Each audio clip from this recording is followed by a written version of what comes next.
Okay. So here's my arrow. Good deal. Broadhead's twisted and broken. Arrow's covered in blood. Fletchings are covered in blood. Nock's broken. Good deal. The arrows passed through. We don't know where we hit, but we got a lot of blood.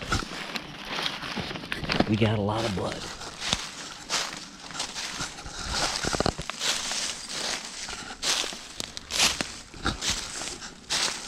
Ran into a tree.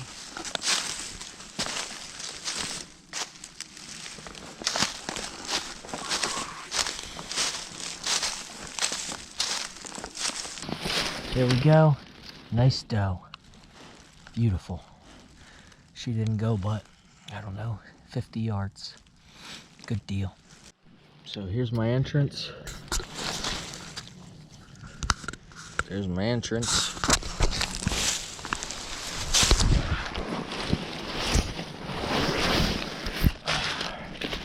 And here's my exit.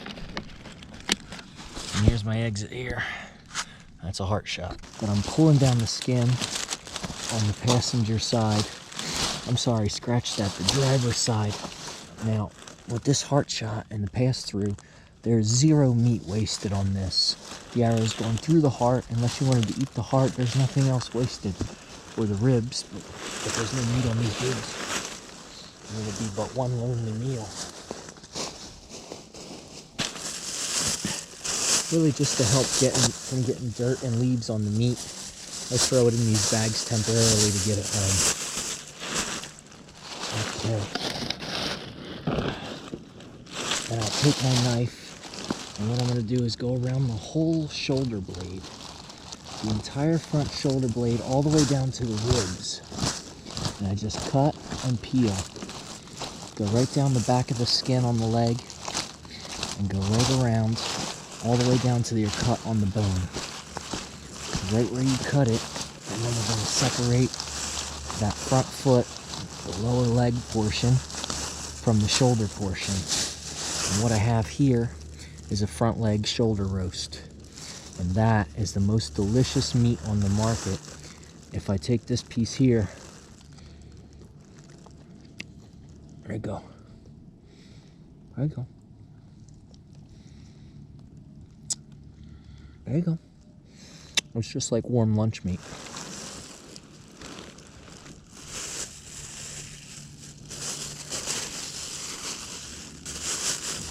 Add this up.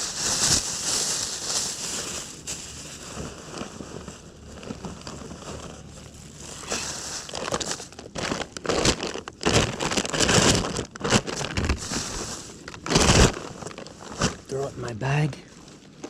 I'm going to do the same thing with this back ham.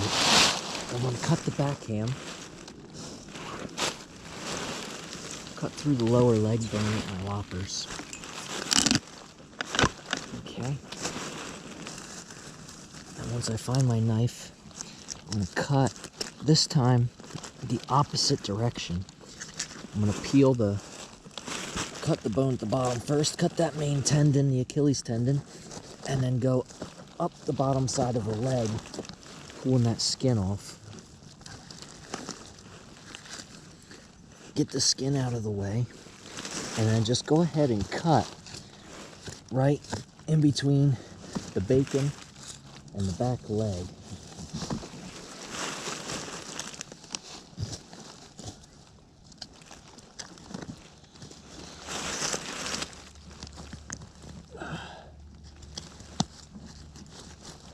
Cut right through the ball socket here. There's a ball joint in the back leg, in the hip, and you want to cut straight between the socket and then just pull that meat down. You can get all of it at once, one big ham. There we go. Now it's got a couple of leaves stuck on it, but that's all right. And this is a perfect, ready for a country ham, or ground meat if you so desire. Now, you see some of these people with camouflage fender flares and camouflage sunglasses, and they walk around with a picture of a big buck on their shirt, and they call themselves, well, they are hunters, but they don't qualify with me. If you ever look in a history book and see the guy with the feather in his hair and the bow and arrow, I'd like to consider myself more on their team than the guy with the camouflage fender flares. If you've got camouflage fender flares, I'm sorry. This has just been my life experience, and I'm sharing it with you. I eat deer meat. I live on deer meat and other assorted things I catch, but the majority of it is deer, and that's because I'm surrounded by white-tailed deer. The population isn't as big as I'd quite like because I get a lot, but it's good. I go hunting, I find deer. I don't always get success, but almost always I do. I catch enough deer to feed a family of 6 people, and I'm very proud of that. And we're the healthiest people I know because of that. Now, there's a lot of people that hunt deer and don't eat the meat, and that's their decision. That's their own thing. But this meat is sacred to me. This hunt is sacred to me. Whether it's by myself or a group of friends or with my family, every one of them is sacred, and I take this very seriously. So, I'm very thankful for this. I'm very thankful to live in a world full of deer, and a place that there's so many deer and they're such a nuisance that I can kill as many as I want to, and most of the time nobody has much to say about it. So if I can find my knife, I'll go ahead and spin this deer around.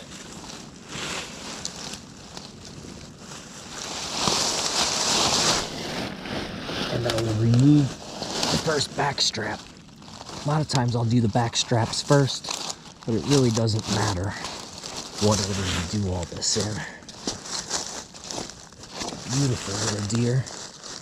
It's going to be the best meat on the market. So right here where I've removed, right here where the back leg's been removed, you make a slice right here. Then you follow it up the rib cage. Just run your knife right down the rib cage, or right, you're cutting into the rib cage. The tip of your knife is following the rib cage. The side of your knife is following the spine. And you just want to do that as carefully as possible, just to run it right down there. And you don't have to run down this way, but you can. And I'll just run it right down this side, just following the ribs. Just run your blade right down the ribs, and you will pull out the best meat on the market. This right here is a beautiful little back strap, and that will be perfect meat for lunch, dinner, or breakfast. Doesn't get any better than that. There it is. Let's continue on. Now we're going to turn the deer over, and we're going to continue that same process.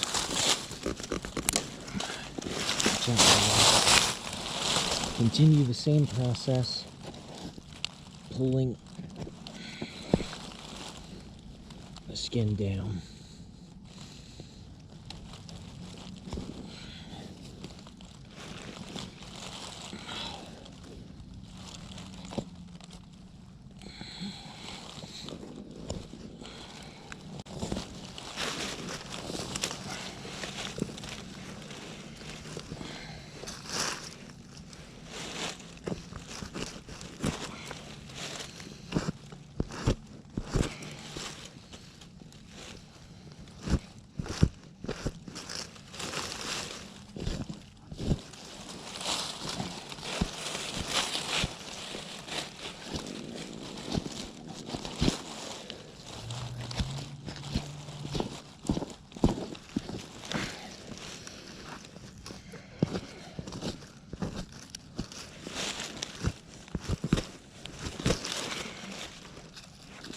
Okay.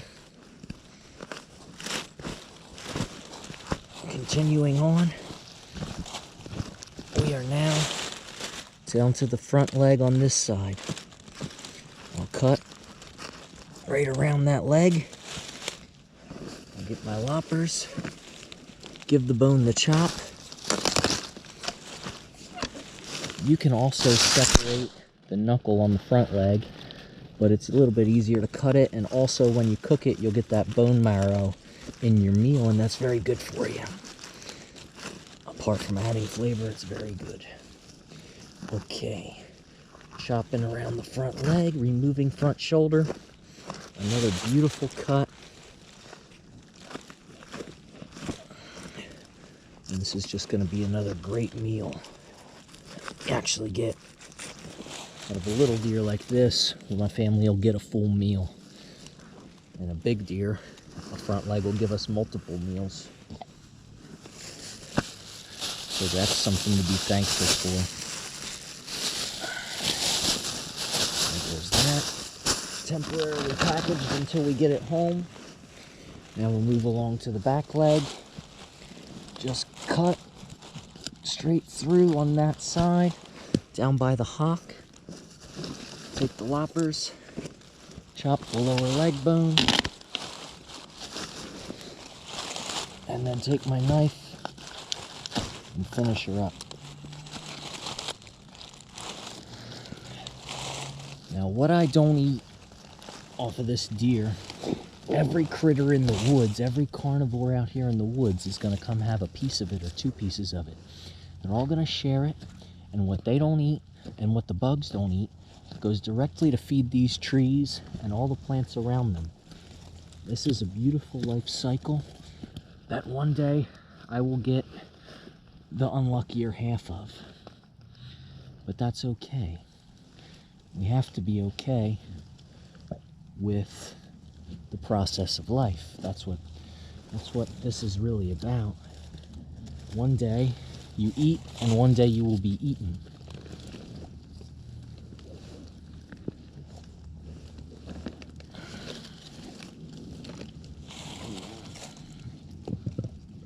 Okay. You don't want that.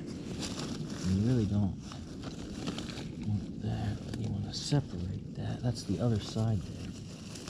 Find my knife. Getting a little bit confused in the dark. There we go. Gotta find that ball joint and just separate it.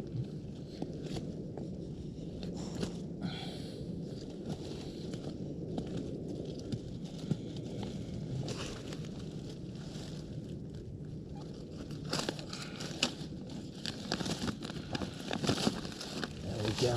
Another beautiful ham. A few leaves dangling on there, but that's okay. Another beautiful ham.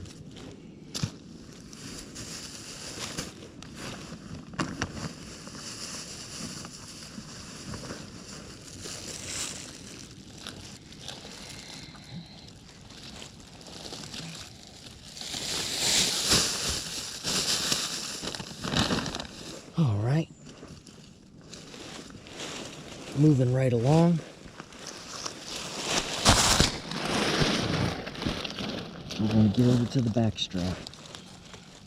Once again, cut down here, and then run your knife down the spine.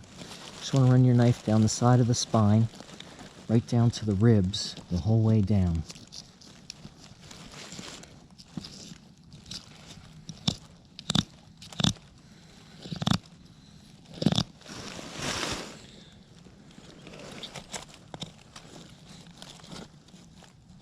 Then reverse it, run it down the edge of the ribs, right down the back of the ribs, and you will pull out the greatest slice of meat anybody's ever eaten.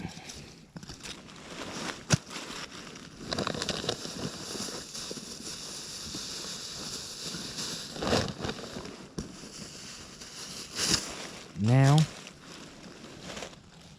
all we've got left is a rib cage, a pelvis, a head, a neck, and some guts. I'll go ahead and pull the skin up on the belly side. Okay. Then I'm going to go ahead and pull the guts out. No, you stop. Good girl.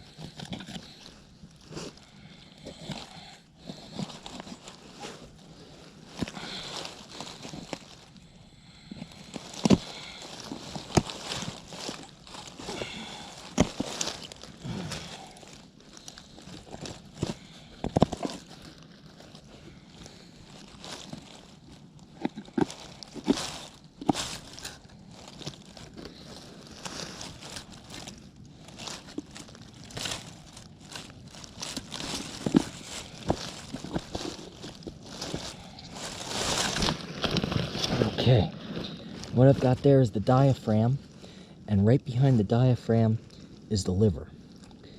Now we're going to take the liver out as cleanly as we can. And right there, you can see I've got a beautiful liver. Take my knife and just run it like that. I can get a piece of this liver.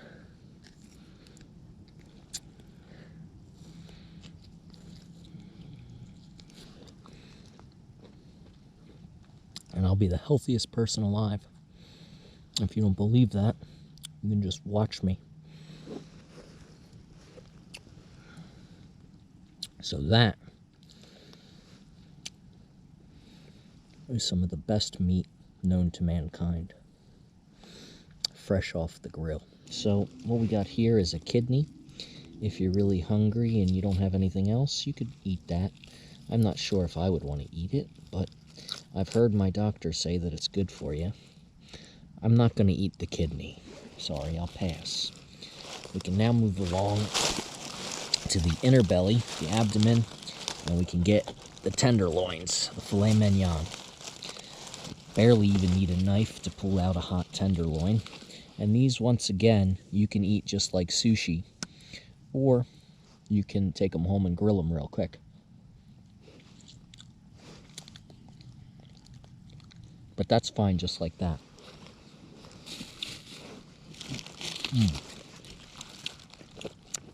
Some people need salt and sugar. That right there was a good piece of meat, I'll tell you the truth. All right, there we go, tenderloin number 2. And just for the fun of it, hey, where'd my knife go? There it is. We'll pull out the heart and see what kind of damage I made in there. All right, so here's the heart right here, and there's where my arrow cut through it. So my Walmart broadhead went straight through this heart, and you can't beat that. Got a dead deer on top of the hill. So thank you. I'm gonna leave the rest of this for nature.